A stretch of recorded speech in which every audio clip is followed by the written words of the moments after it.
अस्सलाम वालेकुम प्यारे दोस्तों, क्या हाल चाल है। प्यारे दोस्तों, आपने मुख्तलिफ सप्लाइयाँ अडाप्टर वगैरह इस्तेमाल किए होंगे एयर कूलर पे, पंखे पे, जो पानी वाला पंप है और मुख्तलिफ चीज़ों पे। तो दोस्तों दूसरे तीसरे दिन ये जल जाती है। दोस्तों ये क्यों ख़राब हो जाती हैं और आप कौन सी सप्लाई जनाब किस चीज़ को चलाने के लिए इस्तेमाल करेंगे, मैं पूरी डिटेल के साथ पूरी लिस्ट आपको तैयार करके दिखाऊंगा। दोस्तों हमारी गलती की वजह से बहुत सारी सप्लाइयाँ जो है ना वो ख़राब हो रही हैं। तो दोस्तों आज मुकम्मल डिटेल के साथ बात होगी। दोस्तों मैं मोहम्मद सीर और आप देख रहे हैं सी टेक्निकल ऑलराउंडर। तो चले जनाब वीडियो स्टार्ट करते हैं। अच्छा तो दोस्तों मेरे पास ये मुख्तलिफ सप्लाइयाँ पड़ी हुई हैं। मैं सिर्फ आपको सिर्फ दो चीज़ें समझानी हैं। आप उसके मुताबिक आपने खुद फैसला कर लेना है कि आपको कौन सी सप्लाई लेनी है। ठीक है, मुकम्मल लिस्ट में आपको बताऊंगा किस चीज़ पर आपने कौन सी सप्लाई लगानी है। गलत सप्लाइयों की जो सिलेक्शन है ना, जिसकी वजह से हम जो है ना अब या तो सप्लाई का बेड़ा गर्क कर लेते हैं या जो चीज़ हम चलाते हैं वो चीज़ ख़राब हो जाती है। ये मेरे पास पड़ी हुई है कंप्यूटर वाली सप्लाई। ये एसजे कंपनी की सप्लाई है। ये 20 एम्पेयर का चार्जर है, ये 10 एम्पेयर का है। उसके अलावा ये अडाप्टर वगैरह पड़े हुए हैं और ये ट्रांसफार्मर वगैरह पड़ा हुआ है। तो दोस्तों सबसे पहले आपने क्या करना है, जब भी आपने कोई भी चीज़ जनाब चलानी है ना, आप चाहे मकैनिक बनते हैं चाहे आप बिल्कुल अनाड़ी हैं, आपने जब भी कोई भी चीज़ लेनी है ना तो दो चीज़ें सबसे पहले नोट कर लेनी है। आपने जनाब सप्लाई के वोल्ट और सप्लाई के एम्पेयर ये आपने तसल्ली करके लेनी है। ठीक है, अब वो कहाँ पे लिखा होता है अक्सर लोगों को पता नहीं होता। मैं आपको थोड़ा सा इसके बारे में पहले बता दूं ताकि आपको अच्छी तरह समझ लग सके। ये दो चीज़ें दोस्तों हर सप्लाई में बहुत अहम किरदार अदा करती हैं और ये ऐसे समझे कि यही सप्लाई का पूरा निचोड़ होता है। जैसे कि अब मेरे पास ये एक अडाप्टर है, इस पे यहाँ पे लिखा हुआ इनपुट 100 वोल्ट से लेकर 240 वोल्ट एसी हमने इसको देना है। जो चीज़ आपने नोट करनी है ना, किसी से भी सप्लाई आपने लेनी है, आपने ये चीज़ सबसे पहले नोट कर लेनी है।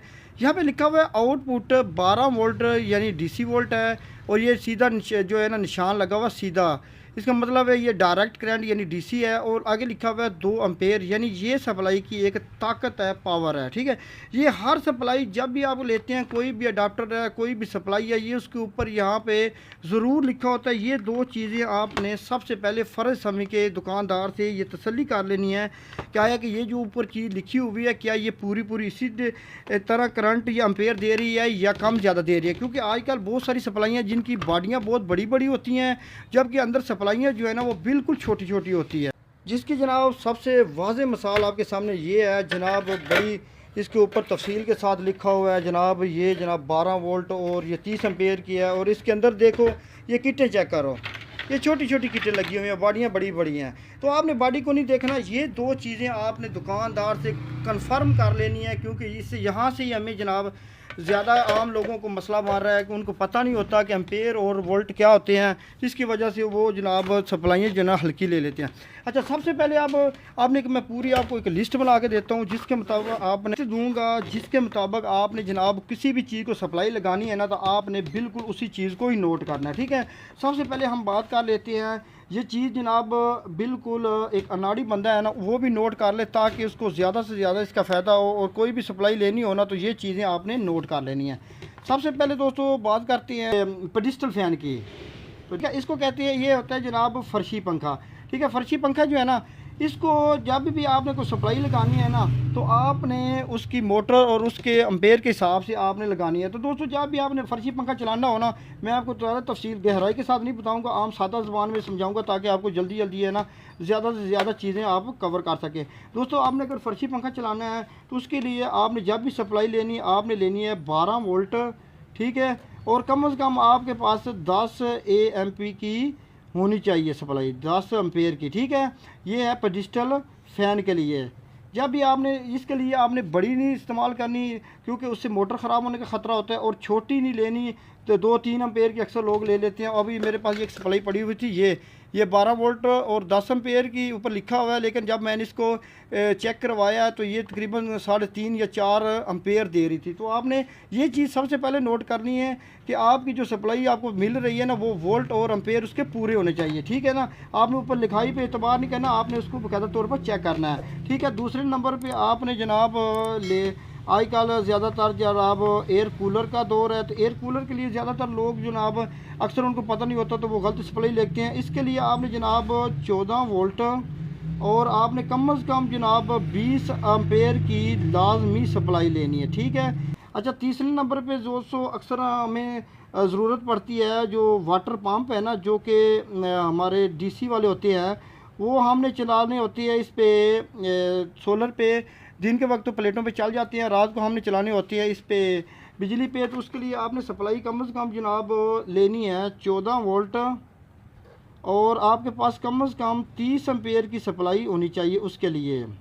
अच्छा, बहुत सारे लोग हैं उसके लिए जनाब छोटी सप्लाई इस्तेमाल कर लेती हैं, जो कि उसका नुकसान ये होता है कि वो सप्लाई जनाब सही लोड नहीं उठाती और आपकी जो सप्लाई है ना वो जल जाती है। जिसकी वाज़ेह मिसाल मेरे पास ये पड़ी हुई है, ये सप्लाई जनाब की पंप पे उन्होंने इस्तेमाल की है और ये जनाब जल गई है, हालांकि इसका पंप के साथ कोई तल्लक ही नहीं। अच्छा दोस्तों, चौथे नंबर पे ना अक्सर हम जो सीलिंग फ़ैन होती हैं ना डीसी वाले, ठीक है, ये जनाब हम इस्तेमाल करते हैं सीलिंग फ़ैन। जो छत वाला पंखा होता है ना, ये दिन वक्त तो सोलर प्लेटों पे हम चला लेते हैं, रात के वक्त हमें इसको चलाना होता है ना, तो वो उसमें एक मसला ये आता है कि अगर इसको ज़्यादा वोल्टेज ज़्यादा एम्पेयर मिलेंगे तो ये टी की आवाज़ें करेगा, चलेगा नहीं, या झटके लगाएगा, या अगर लो वोल्टेज होगी तो फिर भी इसमें मसला आता है। तो मैं आपको परफेक्ट बता देता हूँ, जब भी आपने सीलिंग फ़ैन के लिए सप्लाई लेनी है ना, तो आपने कम से कम जनाब क्या करना है कि आपने ले लेनी है 12 वोल्ट, और आपने कम से कम ये 4 एम्पेयर से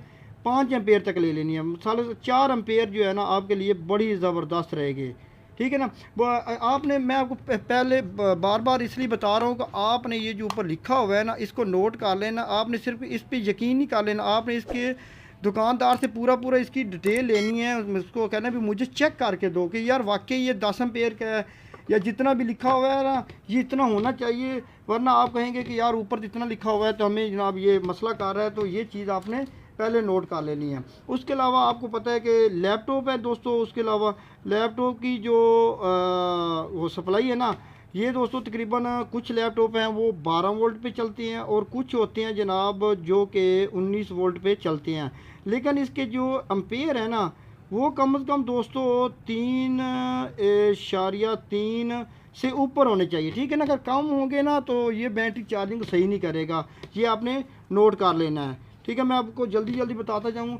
अच्छा, उसके अलावा अक्सर लोग जो ना वो बैटरी जनाब चार्जिंग करना चाहते हैं। बैटरी चार्जिंग के लिए बैटरी चार्जर जनाब आपने जनाब ले लेना है कम से कम जनाब बैटरी चार्जर जब भी आप लेना कोशिश करें आप 14 वोल्ट मिले, 14 वोल्ट, और एम्पेयर जो है ना वो कम से कम 6 से 7 तो लाजमी होने चाहिए, वरना जो है ना 10 एम्पेयर जो है ना वो कम से कम ज़रूर होने चाहिए, 10 एम्पेयर। और उसके अलावा आपने 20 एम्पेयर कम से कम होने चाहिए, और वोल्ट ना आप कोशिश करें 14 ही होनी चाहिए, क्योंकि 12 वोल्ट जो है ना वो थोड़ा सा बैटरी चार्जिंग करने में ज़्यादा टाइम लगा देता है। अब जो एलईडी टीवी होती है, ये अक्सर लोग जनाब इसके अडाप्टर वगैरह लेना चाहते हैं ना, तो वो दुकान से जनाब कभी जनाब कम एम्पेयर के ले आते हैं, या वो ज़्यादा एम्पेयर के होते हैं जिसकी वजह से उसको कार्ड वगैरह गर्म होते हैं। तो दोस्तों इसके लिए आपने कम से कम जनाब लेना जनाब 12 वोल्ट, और एम्पेयर जो है ना वो कम से कम जनाब 2 एम्पेयर भी चल जाएंगे, लेकिन कम से कम 3 एम्पेयर तो लाजमी होने चाहिए, ताकि आपकी जो एलईडी है ना उसमें किसी किस्म की आवाज़ का या उसमें किसी किस्म की पल्स वगैरह का मसला ना हो। तो दोस्तों एम्पलीफायर काफ़ी सारे होते हैं जिसमें अक्सर लोग जनाब अडाप्टर वगैरह का इस्तेमाल करते हैं, लेकिन उसके लिए कोशिश करें कि आप जो ट्रांसफार्मर होते हैं ना, जो स्टेप डाउन होता है 220 वोल्ट, जो होता है 220 वोल्ट AC टू 12 वोल्ट, और कम से कम इसके जनाब एम्पेयर 4 होने चाहिए, ठीक है ना। इसके लिए एम्पलीफायर के लिए बड़ा ही ज़बरदस्त है। उसके अलावा दोस्तों मोबाइल चार्जर आपको पता है कि वो 5 वोल्ट होना चाहिए, और उसके जो एम्पेयर है ना वो कम से कम 3 तो लाजमी होनी चाहिए, ठीक है। उसके अलावा दोस्तों काफ़ी सारी चीज़ें हैं, मैंने आपको मेन चीज़ें जो कि बता रहा हूँ जो कि ज़्यादातर घरों में इस्तेमाल होने वाली हैं। तो आपने जनाब काफ़ी सारी चीज़ें ऐसी हैं कि जो कि मैं अभी तफसील के साथ बताऊँ तो वीडियो बहुत ज़्यादा लंबी हो जाएगी, आपने कमेंट में भी पूछ लेना है। तो दोस्तों आपको मैं बार बार सिर्फ यही कि जनाब ज़्यादातर आपको यही बता रहा हूँ कि आपने जब भी सप्लाई लेनी है ना, आपने वोल्ट और एम्पेयर नोट करने हैं, और उसके बाद दुकानदार को कहना है कि भाई हमें ये पूरी डिटेल के साथ इसकी चेक करके दो कि वाकई ये इतने वोल्ट और इतने एम्पेयर दे रही हैं, तो आपकी सप्लाई कभी भी कोई चीज़ को ख़राब ही नहीं करेगी और कभी ख़ुद भी ख़राब नहीं होगी। दोस्तों कोशिश मैं करूँगा कि मज़ीद अगली वीडियो में भी आपको इसी टॉपिक में मज़ीद आपको तफसील के साथ जनाब ये जो सप्लाइयाँ हैं ना इसकी एम्पेयर वगैरह भी बताऊँगा कि ये सप्लाई कितने एम्पेयर देती है, इसके एम्पेयर वगैरह भी चेक करेंगे। तो दोस्तों मेरे चैनल को करें सब्सक्राइब, और मुझे दी इजाज़त, अल्लाह हाफ़िज़।